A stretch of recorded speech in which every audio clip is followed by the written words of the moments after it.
Hello guys, welcome to 5th generation Hobby Shop and welcome to another quick review.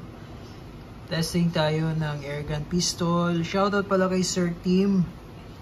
Welcome to 5th generation Hobby Shop, sir. This is the Smith & Wesson M&P by Umarex airgun pistol. I'm using the copper impact 7.40 grains caliber 177 by Umarex pointed.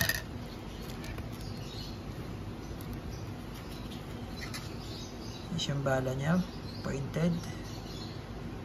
Pellets, copper coated. This is the M&P Smith & Wesson by Umarex CO2 powered airgun pistol, single and double action. This is the box and this is the specs. CO2 powered, 3 joules, single and double action. Rail mount for accessories, flashlight, rotary mag. Comes with 2 magazines, so 8 round per rotary mag, 8 rounder. This is the M&P 45M 2.0 by Umarex, licensed by Smith & Wesson airgun pistol. Tingnan natin yung box. Kung ano yung kasama ng box. This is the rotary magazine. Comes with 2 magazine rotary. And the owner's manual. Smith & Wesson M&P 45M 2.0. And the maintenance manual. And kasama niya. Ito kasama na to sa unit. This is 500 shots copper impact. 7.40 grains or 0.48 grams, 4.5 mm or 177. In the unit, M&P 45 M2.0 Smith & Wesson logo, M&P anti-skid grip, serrations, rail for flashlight, serrations on rear, lithium sight, yellow dot, markings, Smith & Wesson Springfield caliber 4.5mm or 177. This is lead pellets, semi-automatic, single and double action, CO2 powered, 12G pa rin, disposable cartridge. Okay, load natin. Okay, comes with 2 magazines, rotary magazines. Ito yung magazine niya. 8 rounder per mag. Okay. So, ito ganito ang load. Ito gear niya, yung facing gear. Yan, pag ganyan. Yan. So, ito yung inner part. Ito yung outer part. Pasok mo na siya dyan. Yan. Tapos, itong magazine na to, dito po yan nalalagay.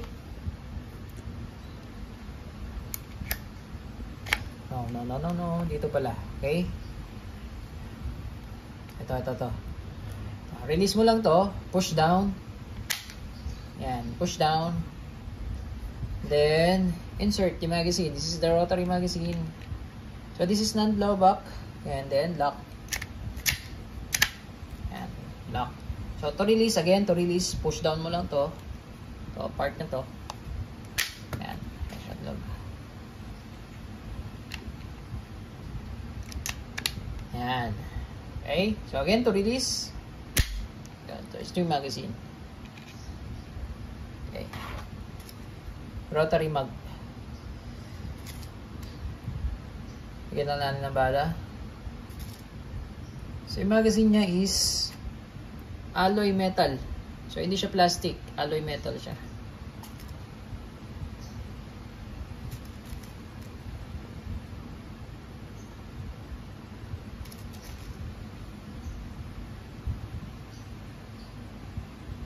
Yan.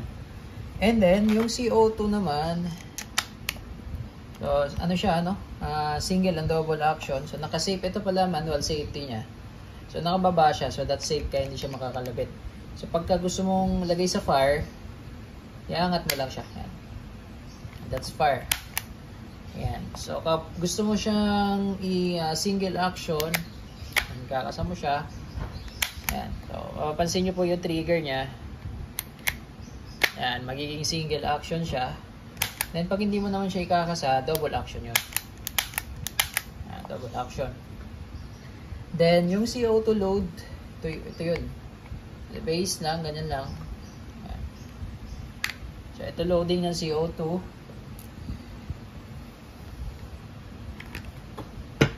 Lagyan ko lang siya ng silicone oil. Ito yung CO2. Loading lang siya dyan. Then, dito yung piitan. Sa ilalim. Okay. Ayan. Kailangan mabilis lang ikotin natin. Okay, tamang higpit lang. Then, balik natin yung base. Pagbabalik yung base. Ayan. Pagbabalik mo siya, yan lang. Tapos, pag i-release mo, ito, aangat mo lang to. Ayan. Tapos, pag ibabalik mo, ganyan lang. Ayan. Okay, so loaded with CO2, then load tayo ng magazine. Push down to release. Insert rotary magazine. 8 shots. Non-blowback pistol. Then lock. And you're good to go.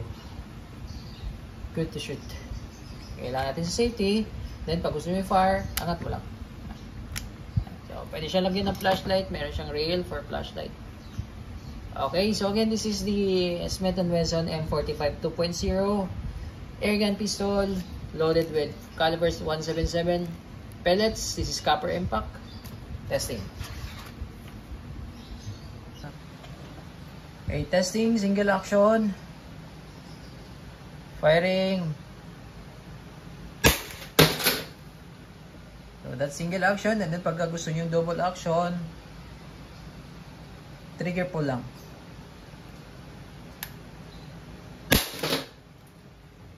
Okay, so medyo mabigat lang yung double action compared to single action.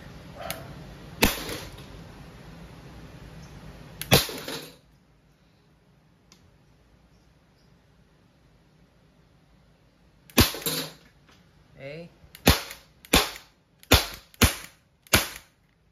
Okay, so empty magazine. Check natin.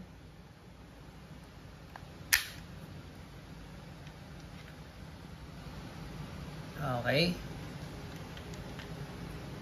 So test out naman natin yung second magazine. Okay, second magazine load.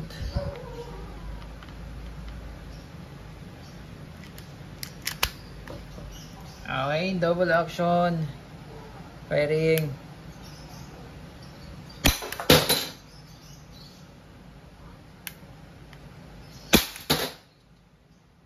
So, wag gusto yung single action, ikakasan nyo lang siya. Sagad. Ayan. Release.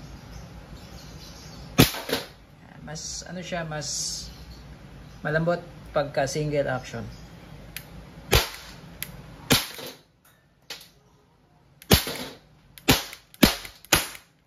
Okay. So, it's a non-blowback pistol. Smith & Wesson M&P 45 2.0 by Umarex.